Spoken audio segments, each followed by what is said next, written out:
Viva, boa noite, bem-vindos ao Conexão Angola. Eu sou o Ivan Falcão. Vamos ficar durante aproximadamente 1h30 a analisar os assuntos que marcaram a geopolítica na última semana e é sempre um prazer ter a presença dos dois convidados residentes para ajudar-nos a perceberem esta que é a análise que se impõe relativamente à geopolítica. Wellington Calazans, a partir da Suécia, em Estocolmo, está sempre connosco aos sábados no Conexão Angola. Wellington, boa noite. Boa noite, Ivan Falcão. Boa noite também ao professor Almeida, que está aqui comigo no painel. E a você que está assistindo ao Conexão Angola, é um prazer estar aqui de volta. Vamos então começar com este tema que tem a ver com as tarifas recíprocas dos Estados Unidos. Os mercados reagiram negativamente às taxas anunciadas por Donald Trump. Economistas consideram que Trump lançou uma guerra comercial. Wellington Calazans, começamos esta edição do Conexão Angola olhando para estas medidas de Donald Trump que vão refletindo-se já na economia. Wellington, acredita que esta análise feita pelos economistas que consideram ser uma guerra comercial também é da mesma opinião? Sim, sou da mesma opinião, mas talvez eu acrescente aí algumas coisas que não têm sido ditas pela imprensa mainstream e por muitos analistas que poderiam aproveitar esse momento para expor a verdade sobre a economia global. Esse momento em que as tarifas recíprocas de Donald Trump têm sido notícia em todo o mundo, esse momento reflete o dilema de um império em crise, um império em declínio, que tenta desesperadamente a recuperação. Esta é uma economia do pós-guerra. E qual é esse pós-guerra? É a guerra da NATO contra a Rússia em solo ucraniano. A NATO perdeu a guerra. A NATO agora precisa, com os seus países membros, cada um por si e Deus por todos. Ou seja lá, quem for, porque eu acho que Deus não gosta de guerra. Mas, nesse contexto, a incerteza sobre o futuro da ordem comercial internacional é misturada com a dúvida sobre até quando o dólar manterá sua hegemonia diante de um mundo em transição para uma nova realidade multipolar, aquela que falávamos que iria acontecer há pouco mais de 3 anos. Está agora, mais do que nunca, posta. A incerteza que permeia as análises sobre as tarifas recíprocas anunciadas por Donald Trump reflete-se não apenas na volatilidade dos mercados, que você mencionou, mas também no emaranhado de si, né? Uma conjunção condicional que acabou por dominar os debates econômicos, especialmente. Nada é certeza, Ivan. Tudo é antecedido pelo se. Se os norte-americanos conseguirem reduzir os gastos, se o dólar não perder a influência global, se a indústria dos Estados Unidos for reconstruída em tempo recorde, se isso, se aquilo. Ou seja, não há certeza de nada. Donald Trump é um jogador e está arriscando a economia do país numa nova aventura. Você iria fazer alguma pergunta ou eu posso seguir? Sim, Wellington, diria eu que efeitos terá estas medidas de Donald Trump para os países subdesenvolvidos, como Angola, por exemplo, os países africanos? Olha, eu vou chegar lá, porque enquanto entre desejos e preferências pessoais os especialistas debatem sobre os impactos das medidas de Trump sobre o comércio global, essa falta de clareza sobre quais foram os critérios da Casa Branca, né, isso só amplia a desconfiança e, com isso, a incerteza geopolítica. E isso aprofunda uma crise diante da possibilidade de represálias por parte de parceiros comerciais dos Estados Unidos da América, o que irá, aí certamente, se isso acontecer, produzir tensões entre potências. Existem 2 possibilidades aqui, já que você perguntou especificamente sobre Angola. A balança comercial entre Estados Unidos e Angola é muito mais favorável para Angola. E por isso, Angola leva vantagem. É dobrar a aposta. Por exemplo, a China ignorou as ameaças de Donald Trump de que quem importasse petróleo do Irão iria sofrer novas taxas. O que a China fez? A China fez um novo acordo de aquisição de mais petróleo do Irão. Por quê? Porque se aumentar os produtos chineses, quem sofre as consequências é a economia norte-americana. É importante, Ivan, fazermos aqui uma lembrança breve do que foi dito por mim aqui mesmo no Conexão Angola o ano passado, de que os Estados Unidos da América, com Donald Trump, fazendo ameaças já na sua campanha eleitoral, e isso foi dito naquela oportunidade dos debates que nós comentávamos aqui na televisão, ele ignorava um fator determinante para o fracasso dessa sua política de taxar os países parceiros. E não apenas, né? Todos os países de um modo geral. Os Estados Unidos da América abriram mão da sua indústria e passaram a importar muito mais do que a produzir internamente. Para produzir, voltar a reconstruir as infraestruturas, a indústria nacional norte-americana, para fazer frente aos produtos fabricados em outros países, especialmente na Ásia, na China em especial, mas também na Rússia e em outros países. O mundo iria precisar parar, somente os americanos trabalhar por 2 décadas para equiparar ao que já existe hoje. Ou seja, a guerra é perdida. Você não tem como barrar o progresso de quem levou a economia a sério, de quem não fez guerra, de quem não gastou com armas para ataques de outros e que buscou um relacionamento de diálogo com diferentes atores do contexto global. Por isso, não é uma questão aqui, e eu faço sempre questão de frisar isso, porque a propaganda massificada, ela acaba por ser uma lavagem cerebral em muitas pessoas. Não é uma questão, da minha opinião, ser, Ivan, anti-americano. Não é nada disso. Aqui é uma análise fria. Qual a chance de um país que não produz internamente e que tem a sua economia com base no consumo ter êxito numa política em que ele aumenta as taxas dos países que ele precisa importar? Não é preciso ser bom de matemática. Qualquer criança da segunda série, do segundo ano, ela consegue fazer esse cálculo. Regra de 3 simples.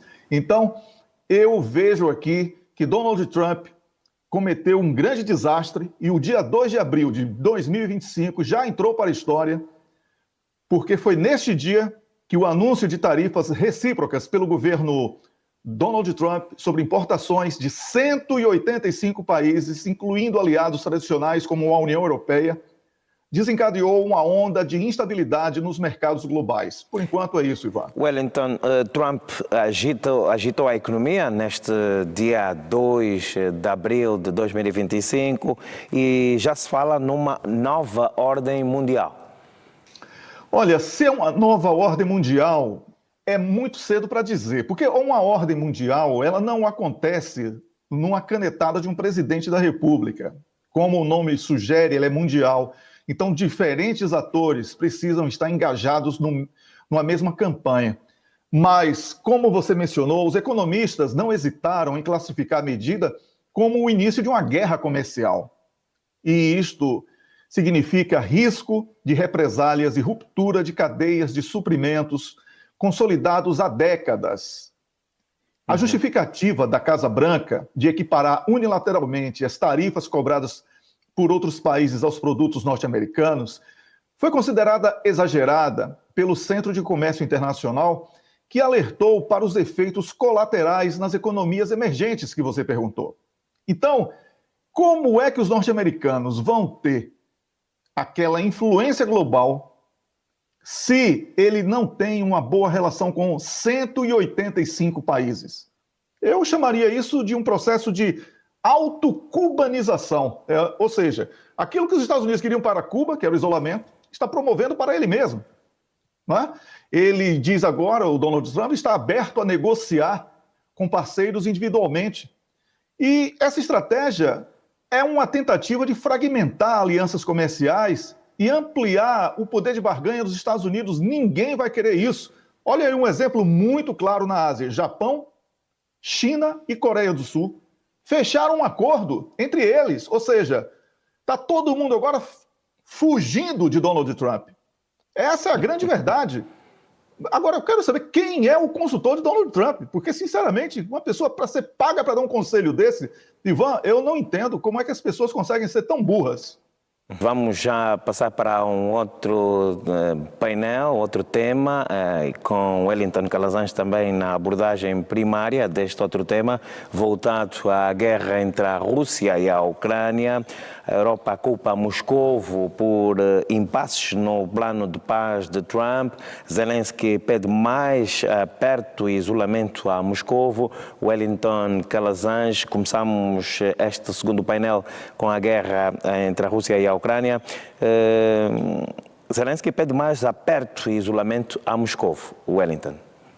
Não é nenhuma novidade, porque Zelensky ele ainda sustenta uma utopia completamente desconectada da realidade de que poderia reverter o resultado desta guerra no campo de batalha. Primeiro que não há sequer quadros nas forças armadas ucranianas suficientes para que no campo de batalha houvesse uma resistência, como já houve em alguns momentos. Segundo, porque os países que apoiaram estão com sérias dificuldades econômicas e cansaram da Ucrânia, porque a experiência de usar a Ucrânia como terreno de guerra contra a Rússia fracassou. Essa guerra não começou em 2022, ela foi iniciada em 2014 com o conflito no Donbás e intensificada pela presença russa de 2022, numa ação preventiva, segundo a narrativa russa, não é? E ela é um divisor de águas nas relações internacionais, especialmente por causa da maneira extremamente dura como a Rússia foi tratada pelos países ocidentais, com ênfase para aqueles que são membros da NATO. Mais de 28 mil sanções foram aplicadas e os países ainda continuam insistindo que é a Rússia que não quer a paz e que, se ela não quiser paz, vão aplicar sanções. Assim, realmente já atingimos um nível de infantilidade na abordagem desse conflito, não é? Bem, essa disputa, ela tem sido marcada por desenvolvimentos recentes de aspectos tanto políticos como econômicos, porque quando os Estados Unidos tentam se desconectar dos países europeus, membros da NATO, para uma negociação direta com Ucrânia e Rússia, há aqui uma tentativa de salvar a própria pele, no caso aí de Donald Trump. Ocorre que até o Marco Rubio, né, ele falou que a Rússia, nos próximos dias, precisa dar um sinal claro de que quer a paz, caso contrário, os Estados Unidos vão precisar endurecer em relação à Rússia. O que é endurecer? Aplicar mais sanções e perder mais ainda? Ô, Ivan, vamos agora fazer aqui um grande choque de realidade. Um dos maiores importadores de gás e combustíveis da Rússia é os Estados Unidos da América, através de intermediários. Essa verdade que a imprensa esconde de uma maneira cínica deveria ser exposta todos os dias. A Europa entrou em uma armadilha dos Estados Unidos e hoje depende de energia que os Estados Unidos não têm para fornecer, vai precisar da Rússia. Então, é muito mais fácil, falei isso a semana passada e repito, que Donald Trump faça um grande acordo com a Rússia para dividir o espólio da Ucrânia do que qualquer outra coisa, porque não tem condição de enfrentar a Rússia. Tanto mais que esta semana a China voltou a falar, através do ministro da Defesa chinês, que nenhuma ameaça à Rússia será tolerada pela China. Ou seja, não é uma guerra apenas contra a Rússia. A China sabe que se a Rússia perdesse essa guerra, o próximo alvo seria a China. Então a China irá dar total apoio aos russos.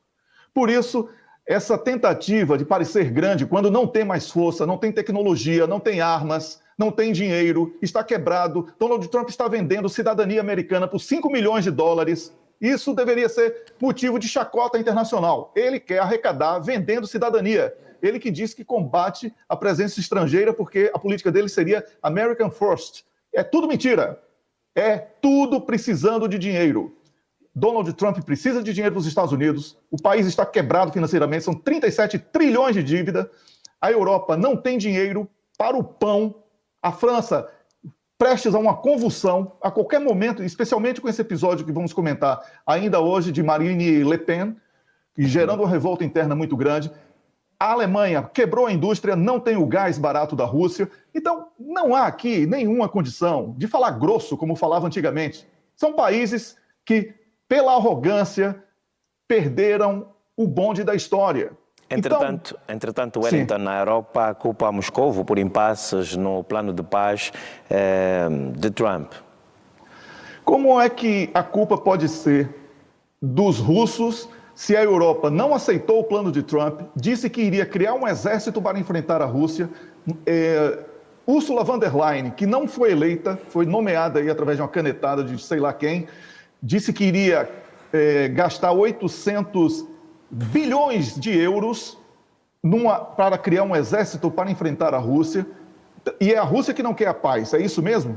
Donald Trump com Marco Rubio fala em paz, mas ao mesmo tempo fala que vai enviar mais apoio em inteligência e armas para a Ucrânia. Quem é que não quer a paz? Quem foi que começou a guerra, para começar essa história? Quem não cumpriu os acordos de Minsk, não é? Que deu origem a tudo isso. Então, essas verdades, elas são duras, mas elas são necessárias. Porque em tempos de redes sociais e internet, as pessoas ficam pensando que a vida é uma frase de rede social, é um textinho de Twitter. Não é. É um contexto que conduziu o mundo a esse absurdo que nós estamos vivendo hoje.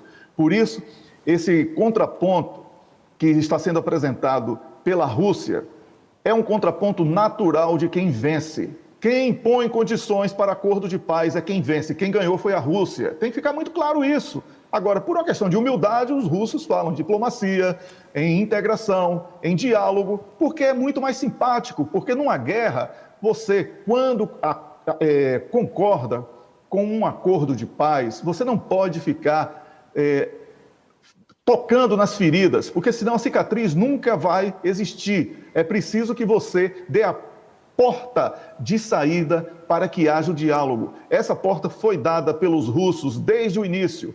Não foi a Rússia quem rasgou um acordo que estava já pronto para ser firmado 3 dias depois, mas por causa de Boris Johnson, deixou de existir 3 dias depois que começou isso, há mais de 3 anos.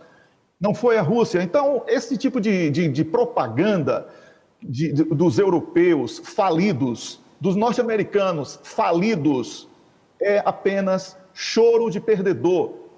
É aqui uma nova política que o mundo passa a conhecer com a derrota da NATO dentro da Ucrânia contra a Rússia.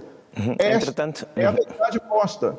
Entretanto, Wellington Calazans, o enviado de Putin a Washington, vê a dinâmica positiva nas relações com os Estados Unidos da América. Sim, porque a Rússia, como eu falei, ela tem enviado os sinais de que quer a paz. Não, mas tem que ser dentro de termos minimamente aceitáveis para quem está com ampla vantagem no campo de batalha. Por exemplo, a Rússia não vai querer devolver os territórios conquistados. E por que isso? Porque não vai mais confiar na União Europeia, ou na NATO de um modo geral, não é? De que eles não irão querer se reaproximar das fronteiras com a Rússia para o novo ataque. Então a Rússia quer criar, sim, um cinturão de segurança. E agora, para culminar ainda mais, depois de anunciadas aí as medidas espetaculares da economia de Donald Trump, a Finlândia, através do seu presidente, avisou a população finlandesa esta semana que a Rússia nunca vai deixar de ser vizinha da Finlândia e é preciso repensar a relação entre os dois países. Então, há sim sinais de que as coisas podem melhorar, mas precisa da humildade. Essa que a Finlândia talvez tenha sinalizado, espero que seja verdade. Afinal de contas, tivemos ali na Finlândia uma primeira-ministra durante algum tempo que ela somente atiçava combustível na fogueira para piorar a situação. Então, para concluir, Ivan, eu quero dizer que o papel da NATO, ele começa a ser visivelmente perdido.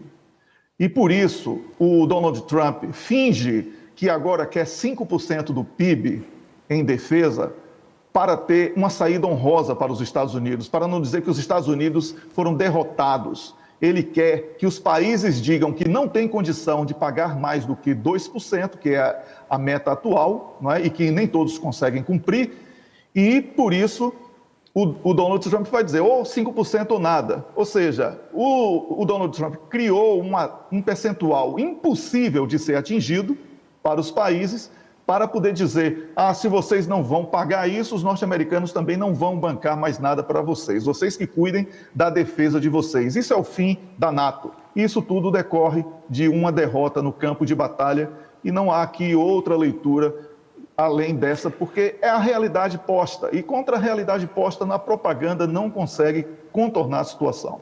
E antes de terminarmos este painel com a análise do Wellington Calazans, vamos só também, fora dos campos de batalha, olhar para este dado. Os minerais raros da Ucrânia estão a despertar a cobiça norte-americana. Exatamente. Mas as terras mais ricas nesse tipo de minerais, elas já estão sob o domínio russo. Não é? E com isso, eu usei uma expressão que parece meio cruel, mas o bolo, não é, da Ucrânia ficou muito pequeno para a fome dos países da NATO, porque a Rússia chegou e pegou as melhores fatias antes. Aquela que tem a cereja, que tem o molho de chocolate, tudo ficou com a Rússia. Ficou talvez ali um pedaço de ovo ainda mal passado o que sobrou para os Estados Unidos e para a União Europeia. Por isso esse desespero, porque eles investiram muito nessa guerra, acreditando que iriam derrotar a Rússia e dividir a Rússia em 17 estados frágeis e também impor à Ucrânia um pagamento de todo o investimento feito para a vitória numa guerra. Como deu tudo errado, aí o prejuízo é dobrado do que foi investido e do que não vai ser conquistado de volta. Portanto, essa guerra na Ucrânia não é apenas um conflito regional, já ultrapassou qualquer tipo de possibilidade de ser restrito à Europa, é sim um teste para a ordem internacional, que está em vigor ainda, e os desdobramentos serão certamente os agentes definidores para o que será o mercado de cooperação internacional no século XXI. Se vai ser em parceria ou fragmentado, como tem sido desenhado, pelo menos na Ásia, como eu mencionei há pouco, com China, Japão e também Coreia do Sul. Vamos agora outra vez ao encontro do Wellington Calazans em Estocolmo, na Suécia, para abordarmos o terceiro painel elencado para esta Conexão Angola, nesta edição de sábado, relativamente à visita de Benjamin Netanyahu à Hungria. O primeiro-ministro israelita desafiou o mandato do TPI e fez esta visita à Hungria. Wellington Calazans. Antes de tudo, temos que fazer uma crítica ao alinhamento de Viktor Orbán com a impunidade de Benjamin Netanyahu. Há um genocídio em curso contra o povo da Palestina e os líderes mais sérios jamais podem ignorar isso. Países que defendem o reconhecimento imediato do Estado da Palestina estão do lado certo da história. Todo o restante é improviso, todo o restante é simplesmente uma tentativa egoísta de tirar proveito, de alguma maneira, da força econômico-financeira do lobby sionista. A decisão da Hungria de abandonar o Tribunal Penal Internacional, o TPI, ainda que seja um tribunal questionável, não é? Mas seria uma grande oportunidade de prender Benjamin Netanyahu, e isso foi feito aí, essa retirada da Hungria, às vésperas da visita de Benjamin Netanyahu a Budapeste, isso expõe esse cinismo político sem precedentes que vivemos na atual conjuntura política internacional. Quando a Hungria anuncia a retirada do país do TPI, Viktor Orbán não apenas blinda um genocida, né, acusado de diversos crimes de guerra, mas também expõe a própria fragilidade e também a fragilidade dos compromissos húngaros com o direito internacional. A Hungria não será penalizada, Wellington? Perdão? A Hungria não será penalizada com esta atitude de receber Benjamin Netanyahu? Olha, se a Hungria vai ser penalizada, Ivan, isso não vai suavizar o sofrimento do povo da Palestina. Aqui o que tem que ser analisado mesmo é por que essa oportunidade de evitar um genocídio aplicando a lei de um tribunal que só pegou até aqui líderes de países menores, e por que isso não foi aplicado contra Benjamin Netanyahu? Não é? Então, essa manobra é que deve ser o grande motivo de debate. Qualquer tipo de punição para a Hungria, um país que praticamente ignora os acordos internacionais, não só em relação ao TPI, mas outros também.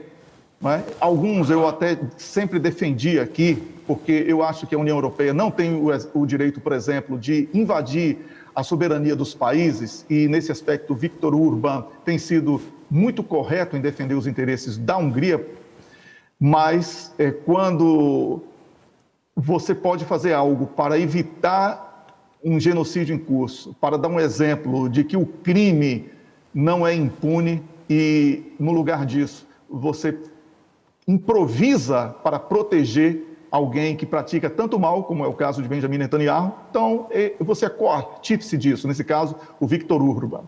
E essa ação aí da Hungria não apenas corrobora a aliança incondicional de Viktor Orbán com Israel, mas também ela vai aí consolidando a estratégia dele de sufocar vozes críticas como uma tentativa de demonstrar alguma força diante da comunidade internacional. Para além disso, a Hungria é um dos países na Europa que proíbe protestos pró-Palestina dentro do seu território. Então, de certa forma, o Viktor Orbán já era coartífice do Benjamin Netanyahu, do genocídio promovido por Benjamin Netanyahu, liderado por Benjamin Netanyahu. Que interesses terá a Hungria ou seja, que interesses terá Israel com a Hungria, Wellington? Israel tem interesse sempre de proteção diplomática, não é? Tem sempre interesse nas questões econômico-financeiras, tem sempre a oportunidade de estar em diferentes continentes, através de diferentes atores, e no caso aí da Hungria, aproveita o preconceito da Europa contra a Hungria para poder prestar uma contrapartida à Hungria e buscar esse apoio no momento em que Israel é um país pária do planeta. Não é? Apenas os países que não têm nenhum constrangimento de apoiar um genocídio ainda defendem isso de uma maneira lógica, mas dentro de uma lógica de messianismo, dentro de uma lógica de maldade, de desrespeito à vida do outro, que, sinceramente, não há mais como suportar tamanho sofrimento ali daquelas pessoas que estão visivelmente sendo extirpadas, né, da sua condição de seres humanos e estão sendo exterminadas num nítido exemplo de limpeza étnica e de genocídio. Por isso, o Viktor Orbán, ele apenas desce um degrau a mais, manchando a sua possibilidade de entrar para a história como alguém que defendeu a Hungria de maneira honrosa, porque quando um líder de um país ele é solidário ao genocídio de outro país, ele também é parte dessa página escura, não é? Vamos dizer assim, de uma história que será contada no futuro com muita vergonha pelos húngaros. E por isso essa recusa de Viktor Orbán de entregar Benjamin Netanyahu ao TPI, aliada ao histórico húngaro de criminalizar simpatias à Palestina, é mais assim uma revelação de um padrão de cumplicidade que mina a credibilidade da justiça internacional. O TPI também perde com isso. Muito bem, Wellington Calazans, e esta abordagem relativamente a esta visita do primeiro-ministro israelita Benjamin Netanyahu à Hungria, e esta visita também, em termos políticos, existem uma rivalidade entre os judeus na Hungria e também em Israel.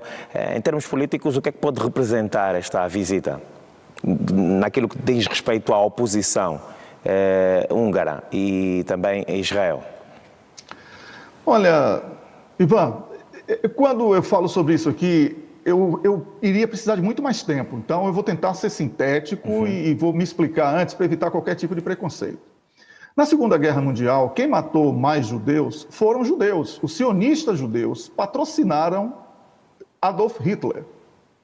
E são esses sionistas judeus que estão no poder hoje em Israel e que não estão preocupados. Por isso que eles não dão muita importância, por exemplo, aos reféns de Israel. Porque são judeus para eles, são pessoas, eles não gostam de cristãos e criaram aí, através de messiânicos, o tal do judaico-cristão, que é uma espécie de anestesia para confundir a mentalidade do cristão, para expandir, através da mentira, a sua ânsia de provar que é um povo escolhido e que habita uma terra prometida, através de uma canetada da NATO, e não de Deus, né? Mas, da NATO não, das Nações Unidas, perdão. Mas o que eu quero dizer com isso é que essa briga, essa disputa religiosa, ela não merece espaço no debate, porque Ivan, o que eu estou falando sobre um genocídio em curso é algo que transcende a qualquer tipo de apartheid que já vivemos no mundo, a própria Segunda Guerra Mundial. O que estamos vivendo hoje é num mundo que a tecnologia permite, em tempo real, o acesso a todas as imagens, a todas as provas. Muitos países que poderiam intervir, eles acabam por ser cúmplices desse tipo de ato. E é aí que está a grande vergonha, porque são esses países que cobram de outros países periféricos do continente africano, da América Latina, do continente asiático, determinados procedimentos que eles não são capazes de provar que são dignos do respeito do outro. Por isso, este é o grande problema. Uma espécie de moralistas sem moral. Exatamente, testemunhar o moralismo daqueles que não possuem nenhum tipo de moral. Obrigado até por antecipar a minha opinião. Muito bem, Wellington Calazans, vamos já passar para as breves elencadas para esta semana e que devem merecer análise. Wellington Calazans, a partir da Suécia, em Estocolmo, vamos passar pelo caso que foi grande destaque ao longo da imprensa internacional relativamente à França. Marine Le Pen foi condenada por desvio a fundos europeus. Que análise breve pode ser feita a esta informação, Wellington? É uma pena que esta foi a nota para breves, né? O outro tema anterior poderia ser mais breve, porque esse aqui é muito delicado, porque quando Marine Le Pen, que é líder do partido chamado de extrema-direita francês, RN, é condenada a 4 anos de prisão e multa de mais de 100 mil euros, sem poder se candidatar por 5 anos, nós temos aí uma decisão que abala a política francesa e consolida a polarização ideológica dentro da Europa. Por quê? Já vimos, como eu falei há pouco, uma grande perseguição ao próprio Viktor Orbán, no caso da Hungria, por ele não concordar com todas as políticas da União Europeia. Temos na Romênia o candidato que foi também impedido, depois de vencer as eleições, de assumir, agora também ameaçado de estar preso. Temos outros casos que são conduzidos para atos semelhantes, e com Marine Le Pen, essa condenação a 2 anos em uma cela de prisão, né? Wellington, são condenações que têm o dedo político? É quando a justiça... Existem 2 casos. A justiça invade a política. Existe também um caso em que a política invade a justiça para se proteger. Nesse caso da Europa, é a política que invade a justiça para se proteger. No caso de países como Peru, Brasil, Bolívia, etc., a justiça invade a política para proteger interesses alheios ao do país. Mas esse caso aí do partido de Le Pen, ele... um partido de Marine Le Pen, um partido dela detém o maior número de cadeiras na legislatura francesa, na Assembleia Nacional, né? As pesquisas, os inquéritos de opinião pública recentes mostravam aí que Le Pen teria uma vantagem superior a 10 pontos sobre o candidato de Emmanuel Macron. Então, a prisão é vista com a necessária desconfiança. Não há aqui argumentos. Porque os atos de corrupção... Todos esses atos que foram atribuídos a ela de corrupção poderiam ter tido dupla interpretação. E, estranhamente, todas as interpretações foram dadas pela condenação, né? Já que não há aí um ineditismo na atitude praticada, que a justiça alegou favorecimento de quadros do seu partido. Então, eu enxergo isso como uma tentativa de negar ao povo francês uma escolha por uma determinada orientação política, assim como está acontecendo na Alemanha. Você defende a extrema-direita? Não, mas se o regime, né, se o sistema político permite que eles concorram, é preciso que aceite que eles também possam vencer. Caso contrário, não existe, aí a escolha é popular. Acontece aqui, Ivan, que essa estrutura de poder daqui da Europa, que perdeu a guerra na Ucrânia, teme que outros atores da política assumam e promovam caça às bruxas. Então, eles estão promovendo caça às bruxas antes, numa espécie de ação preventiva da política. Então, eu vejo... Pois não. Jordan Bardella poderá suceder Le Pen na liderança da extrema-direita? Será que terá a mesma força política que Marine Le Pen tem? Eu não sei. Sinceramente, a questão aqui é a vergonha de ver a justiça sendo aparelhada para a punição de alguém. Então, a política não deixa vácuo. Alguém vai ter que ocupar esse vácuo que poderia ter sido criado com o afastamento de Le Pen. Se vai ter força ou não para receber os votos, aí é um outro debate que é muito cedo ainda, porque não sabemos sequer se existe realmente esse nome. Muito bem, as breves analisadas pelo Wellington Calazans a partir da Suécia, em Estocolmo. Wellington Calazans, momento positivo e negativo da última semana. Você foi cruel porque perguntou antes ao professor Almeida quando o positivo era óbvio. No 23º, nós são 23 anos de paz em Angola. Exato. E eu estava aí exatamente naquele momento com muita alegria. Foi um dos grandes momentos da minha vida profissional, de poder celebrar a paz em loco, em Angola. Então, 23 anos, parece que foi ontem para mim, mas porque de tão vivo que está, mas o povo angolano de parabéns. Isso é muito positivo. Negativo, continuo destacando o sofrimento do povo da Palestina. Muito bem, vou agradecer a presença dos dois convidados residentes, o Wellington Calazans em Estocolmo e o professor Almeida Henriques aqui a partir de Luanda. Obrigado pela disponibilidade e contamos tê-los no próximo sábado. Eu que agradeço, Ivan, um grande abraço para você, para o professor Almeida e a você assistindo ao Conexão Angola. Muito obrigado pela companhia.